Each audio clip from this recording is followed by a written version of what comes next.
Mesdames et messieurs, merci de rester fidèles à Moto TV. Voici votre journal qui commence par le sommaire.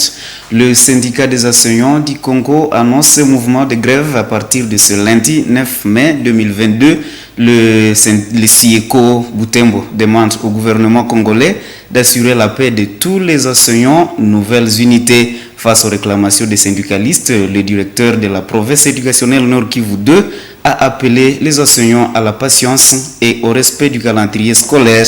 Appel lancé après une séance d'évaluation de la première moitié de l'année scolaire 2021-2022 qu'il a tenue avec les enseignants et les responsables d'établissements scolaires ce lundi à Butembo. C'est tout pour le sommaire. Le syndicat des enseignants du Congo SIECO, secrétariat urbain de Butembo, a annoncé un mouvement de grève des enseignants à partir de ce lundi 9 mai 2022. Le SIECO Butembo demande au gouvernement congolais de garantir la paix de tous les enseignants nouvelles unités dans les classes de l'enseignement de base qui bénéficient de la mesure de la gratuité de l'éducation. Revenant sur les communiqués annonçant cette grève rendue publique ce lundi, le secrétaire permanent du SIECO Butembo a déclaré qu'il s'agit d'une grève sèche qui ne sera levée que lorsque les enseignants seront remis dans leurs droits. Ces propos ont été recueillis par Francine Moussoa. C'est un communiqué qui demande aux enseignants de se présenter demain à 10h au siège du SIECO à Kitoulou pour limiter les mesures, fixer les mesures d'accompagnement du mouvement de grève qu'ils ont amorcé à partir d'aujourd'hui, lundi 9 mai. Une grève qui avait été suspendue en Bouela parce que le gouvernement et les bas syndicats étaient pour parler, mais alors de pourparlers qui n'ont pas été respectés par le gouvernement et les enseignants se trouvent être révoltés par ce comportement du gouvernement qui ne cesse de tromper.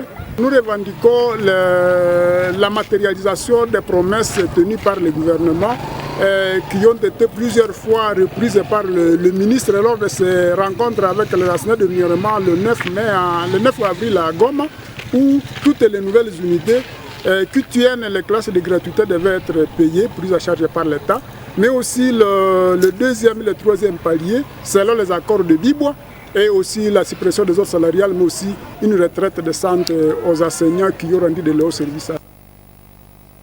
Les enseignants et responsables des écoles primaires et secondaires de la division provinciale Nord Kivu 2 ont évalué la première moitié de l'année scolaire 2021-2022 ce lundi 9 mai 2022.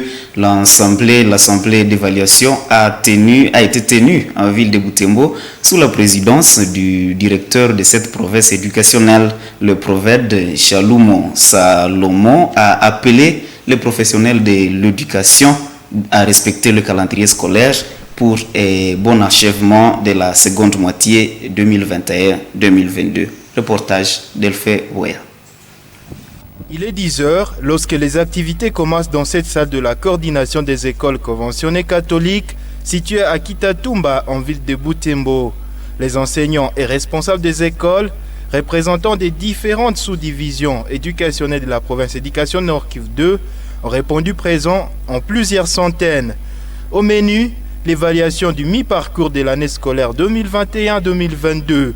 Après un état des lieux sur l'éducation dans la division provinciale Nord Kivu 2, le directeur de cette entité a salué les efforts consentis par les enseignants en cette première moitié. Chalumo Salomon a reconnu que des défis à relever restent nombreux pour la seconde moitié de l'année scolaire. Nous avons des problèmes internes comme externes.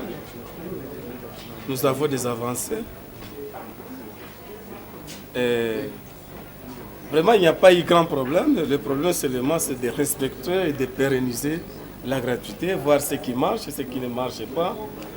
Et les agents qui se comportent, féliciter ceux qui se comportent bien. Tout comme ça. De notre part, au niveau des sous-divisions, nous avons des comités sous-provinciaux qui ont eu des solutions. Chaque enfant qui est venu dans un milieu insécurisé est identifié par les chefs d'établissement et au niveau du secondaire, il est exempté des frais scolaires. En ce qui concerne les réclamations des enseignants qui menacent d'observer des mouvements de grève, les chefs de la division provinciale Nord Kivu 2 les appelle à la patience et au respect du calendrier scolaire en attendant des bonnes solutions à leurs revendications. Nous avons été avec les syndicalistes. Ils acceptent de sensibiliser les enseignants pour qu'on puisse récupérer les quelques jours qui nous restent et que le mois d'avril, ce n'est pas la fin du monde et les solutions sont en train d'être envisagées au niveau national comme au niveau provincial. Cette réunion s'est terminée alors que le SIECO Butembo venait d'annoncer une grève à partir de ce lundi 9 mai 2022. Et nous parlons santé en présent. Des parents traînent encore à amener leurs enfants au site de vaccination contre la tuberculose BCG, constat de la division provinciale de la santé DPS antenne de Butembo, près de 4 jours après le lancement de la vaccination de récupération en ville de Butembo. Le communicateur de la DPS invite les aires de santé concernées à multiplier les stratégies de sensibilisation afin que les enfants qui ont manqué ce vaccin prennent leur dose avant la fin de cette campagne. Damien Louhabo a lancé cet appel au cours du point de presse sur la situation sanitaire tenue à la DPS antenne de Butembo ce lundi 9 mai 2022. Reportage Nelly Mwengue et Eugénie Moussivira. DPS antenne de Butembo, c'est dans cette salle qu'a eu lieu le point de presse hebdomadaire sur la situation pandémique et épidémiologique dans la région. Une douzaine de journalistes en provenance de médias différents ont été réunis en face du communicateur de la DPS Butembo. Dans la présentation de la situation pandémique et épidémiologique pendant la semaine dernière, Damien Louhabo signale que 2 cas de Covid-19 ont encore été notifiés dans les sites de Goma. Il invite les habitants à continuer de se protéger contre la pandémie. Quant à la vaccination des enfants contre la tuberculose qui se poursuit depuis la semaine dernière en vue de Butembo, le communicateur de la DPS invite les mamans à dépêcher leurs bébés dans des sites de vaccination pour recevoir leur dose de BCG. Quand les effectifs ou les statistiques montrent qu'au niveau d'une heure de santé quelconque, il y a autant d'enfants qui ne sont pas arrivés à recevoir tel antigène. Donc, l'aire de santé doit s'organiser à récupérer ces enfants, même en dehors de cette semaine africaine de vaccination, de voir comment travailler avec les relais communautaires, les CAC, les CODESA, pour que les enfants puissent avoir leur droit d'être vaccinés. La DPS antenne de Butembo a saisi cette occasion pour annoncer la campagne de vaccination contre la poliomyélite d'ici quelques jours. Ce vaccin, dont les doses sont déjà à Goma, concerne les enfants dont l'âge varie entre 0 et 5 ans. Il se fera porte à porte. Le président Félix-Antoine Tshisekedi a été reçu par son homologue Salva Kiir à Djouba, capitale du Sud-Soudan, dimanche 8 mai 2022. Les deux chefs d'État ont échangé autour des relations bilatérales entre leurs pays qui partagent une frontière d'environ 650 km. Ils ont examiné les moyens de sécuriser leurs villes frontalières pour y faciliter la coopération pour le développement des deux nations. Suivons ce reportage de la presse présidentielle.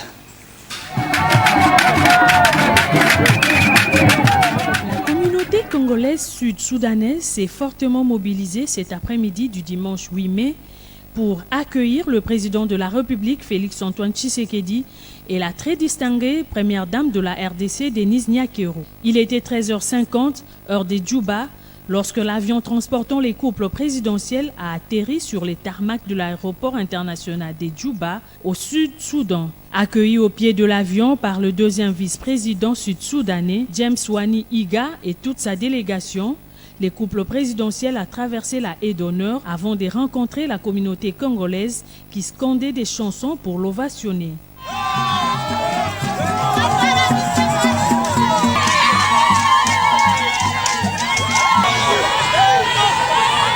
Après l'aéroport, le cortège présidentiel a pris la direction du State House de Djouba, où attendait le général Salva Kiir Mayardi, président sud-soudanais, pour accueillir les couples présidentiels. Après le tête-à-tête de près d'une heure avec son homologue Salva Kiir, où plusieurs points ont été abordés, les deux chefs d'État ont donné un point de presse. Dans son mot de bienvenue, le chef de l'État sud-soudanais a remercié le président congolais pour sa visite historique d'un dirigeant congolais au Soudan du Sud depuis son indépendance en 2011. Concernant les relations entre nos deux pays, le président Félix Tshisekedi s'est joint à l'appel du président Salva Kiir à obtenir de la communauté internationale la levée de l'embargo qui frappe ces pays frères afin de combattre les forces négatives qui sèment la désolation dans nos frontières. C'est vraiment dommage que cet embargo soit basé sur des préjugés, car le président Salva Kiir, avec qui je me suis entretenu, est tout à fait, comme moi, conscient du fait que la paix et la sécurité sont des éléments nécessaires pour entamer le développement de nos pays et de notre région. Infrastructures, hydrocarbures et la sécurité alimentaire, ces points ont fait également partie de leurs échanges. Nous avons parlé des projets d'infrastructure avec la possibilité de construire plutôt bientôt une route qui va ici au Sud-Soudan jusque dans le nord-est de la République démocratique du Congo, plus précisément dans la province du Haut-Ouélé, ce qui va ouvrir la voie sur Kisangani. Kisangani qui est baigné par le fleuve Congo. Les garants de la nation congolaise a salué l'accueil chaleureux et fraternel du 9e voisin de la RDC qui vient de visiter depuis son accession à la magistrature suprême en janvier 2019.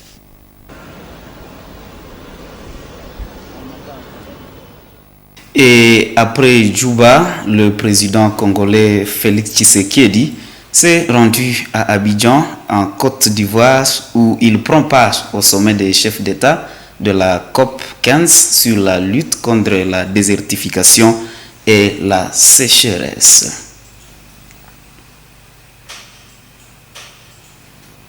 Et en sport, le tout-puissant Mazembe a remporté le premier acte de demi-finale de la Coupe de la CAF face à la Renaissance Berkane. Ce match a été disputé à domicile au stade Kamalondo de Lubumbashi. Score final 1-0, un but marqué par John Bakata.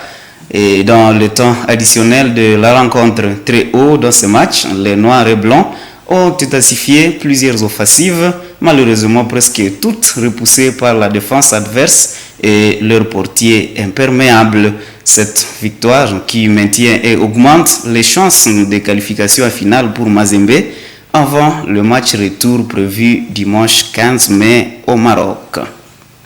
Poursuite dimanche 8 mai de la 4e journée du championnat urbain de basket de Butembo. Une seule rencontre était au menu. Butembo Strong Bulls BSB a joué Ouragan. Score du match 80 paniers contre 41. La victoire des BSB. Reportage Joël Tali. 16h30, c'est le coup d'envoi de ce match. En blanc BSB et Ouragan en bleu et noir. Ouragan a renforcé ce rang ce soir face à un BSB aussi complet. Les deux équipes ne se laissent pas d'espace au début de ce match. Les jeunes de BSB évitent de se faire impressionner par l'expérience de leurs adversaires. En tout cas, Ouragan commence ce match sur le bon pas ce soir. Mais le premier quart d'heure se solde sur un petit avantage à faveur de BSB avec seulement 2 points qui les départagent. BSB va se distinguer à partir du deuxième quart-temps. La différence monte jusqu'à une vingtaine de paniers. Ouragan va péter le plomb à partir du troisième quart d'heure, devant son adversaire jusque-là invincible, dont aucune équipe n'est parvenue à arrêter la machine. BSB poursuit sa campagne à merveille. 4 sorties et 4 brillantes victoires pour les ressortissants de Vutetse. En entendant la phase retour, BSB prend une belle option pour la qualification. À côté de BSB, NJB s'est fait remarquer par un beau parcours avec 3 victoires en 4 sorties. BBC, quant à lui, a arraché une victoire en 3 matchs livrés. Ouragan a obtenu un succès à 4 rencontres disputées. All Stars fait le pire bilan de cette phase aller avec 0 victoire décrochée sur les 3 matchs joués. Tout reste à jouer dans la phase retour. En catégorie féminine dont la phase aller s'est clôturée depuis 2 semaines, Le retour pourrait reprendre dimanche 15 mai prochain. Dans cette catégorie, NJB occupe la tête du classement avec 2 victoires en 2 sorties, BSB 1 victoire en 2 matchs et 0 victoire pour BBC en ces 2 sorties.